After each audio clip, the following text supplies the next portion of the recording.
show our meteorite collection. Now, first I'm going to say that any expert will say that most meteorites cannot be round, so it's pretty controversial already. I don't expect anybody to recognize these, any experts to recognize these as meteorites. And besides that, they're much more complicated than meteorites. Why don't you go ahead, Pat's going to take over the duties here, and let's just try to lay them out here like this. And you can see we're actually busy. I got to shove alien fossils over here. You got them? Let's get up closer. I don't know, you can tell what's going on. Oh, there we go. Let's just take out this first bag.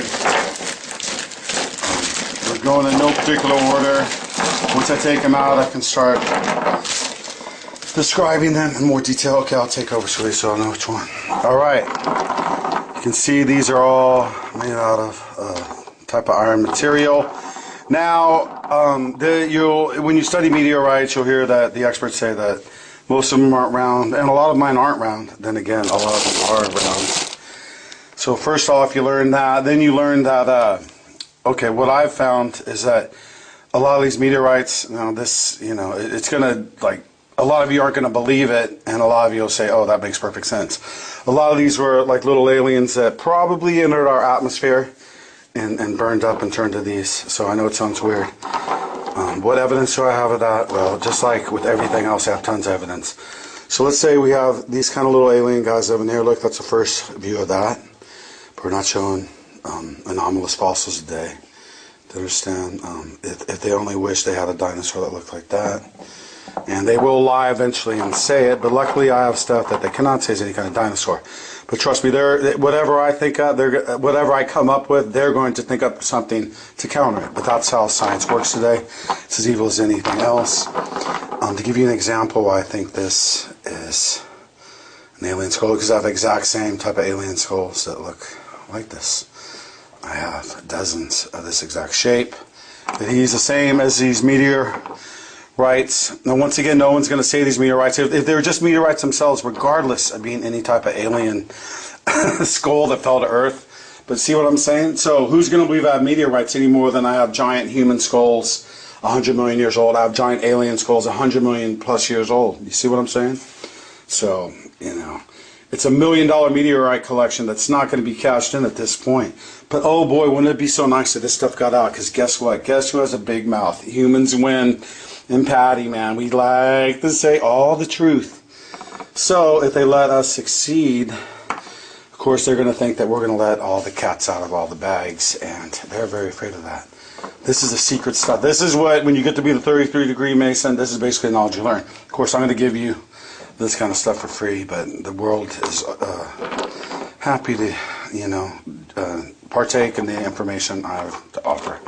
Even though the evil people are going to be watching this tape. See what I'm saying?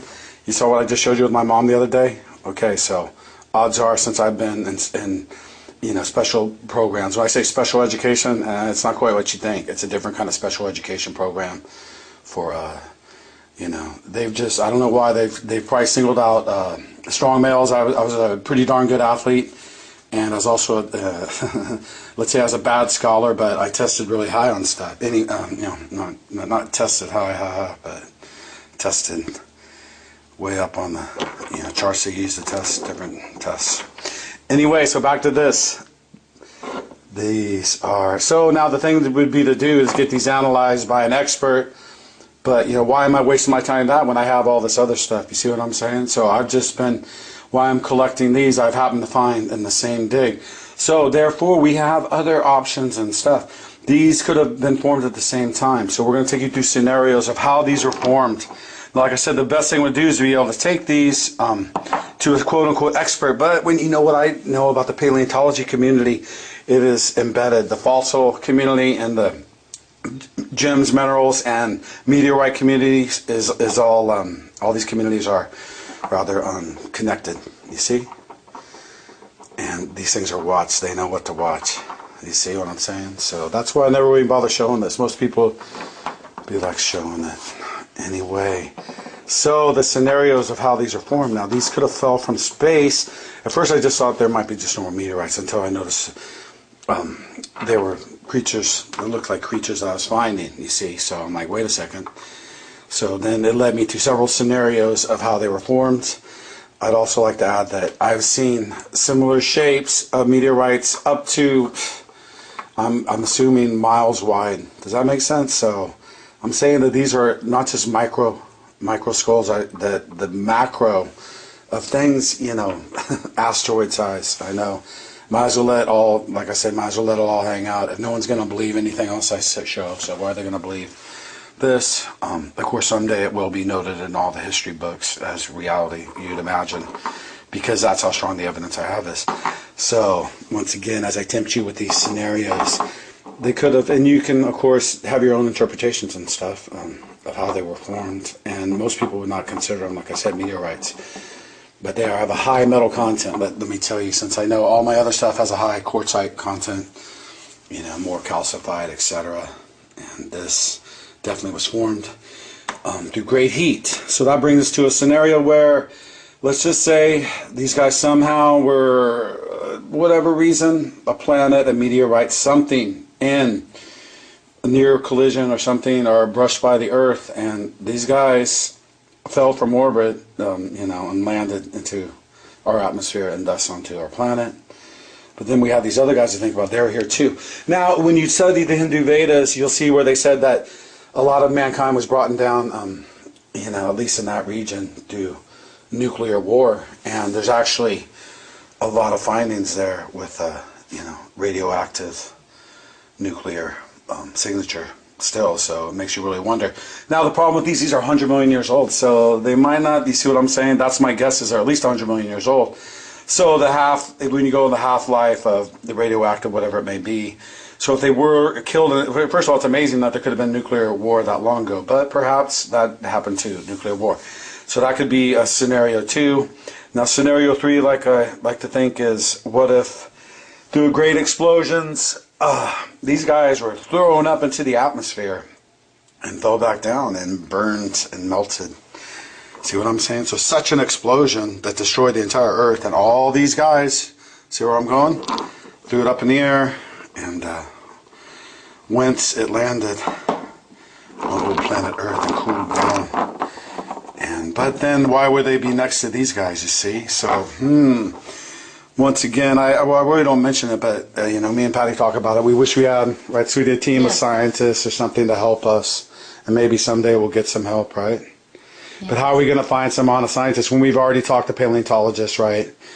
You know, the chick from UT and stuff. Just a lot of, you know, a lot of lies and liars in science, to say the least. But let's look at some more. Well, you know what? Today's kind of busy. Show you some of these beautiful ones. Yeah, it looks like. They actually look like something different, you see that? I think that my people back home in Northern California think it looks like an egg or something else. Some kind of ball. You see that? Pretty beautiful. I have found, I mean, I'm not going to show any more right now. But I did say I'd show some, so let's show some. This is, I'm going to show you, this one is amazing because I was sitting here one night when I first started finding these. I'm like, okay, this is a thing that just melted. This was a skull, a human, something, not a human, an alien, whatever, and he just melted. And just like the planets could be one giant creature that just melted, or tons of creatures. So I broke them open to see, you know, just out of instinct, what they'd be like. And, you know, it looks a lot like a core to a planet. Now, you know, what melted was just some kind of metals that melted, that formed. You never know. Now, another amazing thing. Some of these are actually eyeballs. But we'll show you those another day. Where I'm positive they're eyeballs just by the shape and stuff. You see that? Anyway, sure would be nice to have a bunch of professional scientific equipment. Instead, this is what we got, gang. And, you know, at least we have Rudy keeping an eye on everything. Right, Rudy? So, hey, you guys want it? And, you know, come and get it.